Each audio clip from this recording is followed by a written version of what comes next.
We now go to the Deputy Editor of The Spectator, Freddy Gray. Wasn't just a question of if, but when, wasn't it? Well, I think so, yes. What was interesting, though, was that Thursday, Friday, kind of, very well-informed reporter from Washington was saying they know it's happening this weekend, and it seemed definite. And then on Saturday morning, you started getting this pushback from the White House, saying, no, it's not a done deal yet. And the well-sourced reporters now are saying that apparently Biden has been fuming. He's been at home in Rehoboth, in Delaware, fuming at Barack Obama for having stabbed him in the back, he feels. Other Democrats have obviously turned on him. He felt he could go on. He got this bout of COVID. Apparently he has been very sick, doesn't sound very well. That's the reason why he hasn't appeared publicly yet. But that in itself is very odd. We're hearing this sort of mysterious, unbodied Biden resigning, or not resigning, sorry, not running for re-election. It's a very, very odd moment in American politics, and it's a very extraordinary one. And it's quite clear, isn't it, from that statement from him, that it's not his personal decision. He talks about it being the right decision for America, the right decision for his party. He doesn't say it's the right decision for him or his family, does he? Which I thought was quite interesting. But yes, I think there's a lot of bitterness there, and there's some bitterness from the family. I mean, Jill Biden immediately put a heart emoji on the letter of resignation, but I think she's been very cross at the way senior Democrats have turned on. The relationship between the Bidens and the Obamas is fascinating. They really, under the surface, there's real tension there. They really don't like each other. Michelle Obama doesn't like the way that the Biden family treated Hunter's first wife, who was a friend of hers. And ever since 2015, 2006, in fact, earlier than that, 2007, Joe Biden did not like Barack Obama and vice versa. Then Barack Obama picked him for electoral reasons to be his vice president. They didn't get on very well at first. They did find a working relationship, and by the end they had this sort of public bromance. But there was always tensions, and Obama never really rated Biden and never really thought he should be president, which is why he was so slow to endorse him in 2020. But whatever, Freddie, Mrs. Biden, President Biden, do they not have any mirrors in their house? Can they not look in the mirror and see what way this man comes across? Well, power is one hell of a drug, I think, and it's very difficult to give it up. Nobody gives up Air Force One. I remember one Democrat telling me that when. But it was an absurd situation. And, I mean, it's been, as everybody's now saying, it's been very obvious to a lot of people for a long time that even before he got into the White House, Joe Biden was not well. He was in decline then.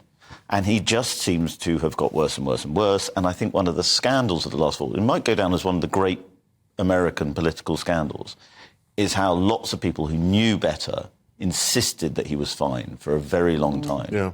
And we had this farcical situation of effectively a whole administration covering up the fact that the leader was not well physically and mentally. Yeah. Stay with us, Freddie, because we're going to bring in now former Republican presidential candidate and former Congressman Joe Walsh. Joe, good morning to you. Good to be with you all. Yeah, well, what's your take? What do you think? Crazy stuff, huh? Crazy stuff going on in America. Look, not at all a surprise. Joe Biden had one job in this campaign. He had one thing to prove, that he wasn't too old and that he could do the job. He couldn't prove that. In fact, he proved just the opposite. And so I give him a lot of credit. I agree, this may not be exactly what he wants to do, but he's been convinced to put the country first because he believes Trump's a threat to our democracy. I believe that. And so Biden believes somebody else can beat Trump and he can't. You are a Republican. I mean, we all sit this side of the Atlantic and think, is this the best a country the size and as powerful as America can do? Biden and Trump, is this the very best they can do? Hey, we get the government we deserve. Look, the world's oldest, greatest democracy, we're broken. Our political system is broken. So this is what we have. And it's unfortunate.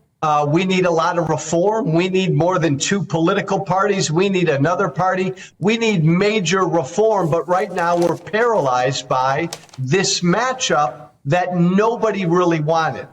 And so now with Biden gone, you throw in Kamala Harris, I think it will generate a lot of enthusiasm because this isn't another old guy.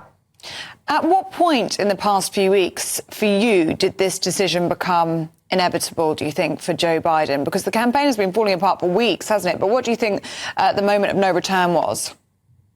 It was that debate. I mean, you're right in that a lot of people privately knew that Biden wasn't as he appeared in public. He was different in private. There were some issues there. But that debate probably will go down as one of the most significant presidential debates in American history. Nobody in America can erase what they saw. And in the months since the debate, Biden hasn't been able to disprove what Americans saw in that debate.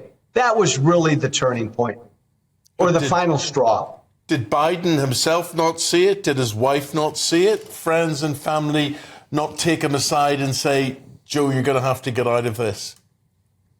Biden's always been stubborn. I do believe that Joe Biden still believed up until this weekend that he was the best positioned Democrat to beat Trump. Look, he's not senile. I mean, he's gotten a lot of stuff done these 3.5 years. But I think when he was shown this weekend that you really don't have a pathway to beat Trump, and Biden was shown that by his oldest, closest advisors, I think that convinced him, again, damn it, I've got to put the country first. We cannot let Trump get elected. Who's going to win the election? Oh, I think Kamala Harris is going to win the nomination easily, and I think she'll beat Donald Trump. Because, look, the one thing I know is this, and I say this as a never Trumper, Trump supporters are passionate, and they're going to vote for him. But there are more Americans who oppose Trump than support him. They just need to be excited enough to vote. Biden didn't excite them. Kamala Harris will. Wow, interesting. Very interesting, Joe. Appreciate your take, Joe Walsh. Thank you very much indeed. Thanks. Thank you. Freddie, I didn't expect him to say that Kamala Harris would walk this one. Well, he is. I think he's one of America's leading never-Trumpers, so I think you have to take that with a slight pinch of salt. I think that, one thing I'd say about Kamala Harris is the reason why this Biden farce, if you like, has gone on so long is because Kamala Harris is such a weak candidate. So she, if she had been thought of as a talented person who could definitely win this election, Joe Biden would have been pushed out years ago. Yeah. He would have been pushed out before, around the midterms. He would have probably said, I'm not going on. But as the Democratic Party lets itself down in that sense, then, has it been reckless and potentially cruel in leaving it this long so that the only person who can be on the ticket now is Harris because she's the only one that can access the millions of dollars of funding? Well, yes. I mean, the Democratic Party has definitely been foolish at best, arrogant and haughty at worst. And sort of, they really thought that they could get away with pretending that they could present a different Joe Biden to the reality to the public and get away with it. And it just wasn't going to be possible. We go to Nashville.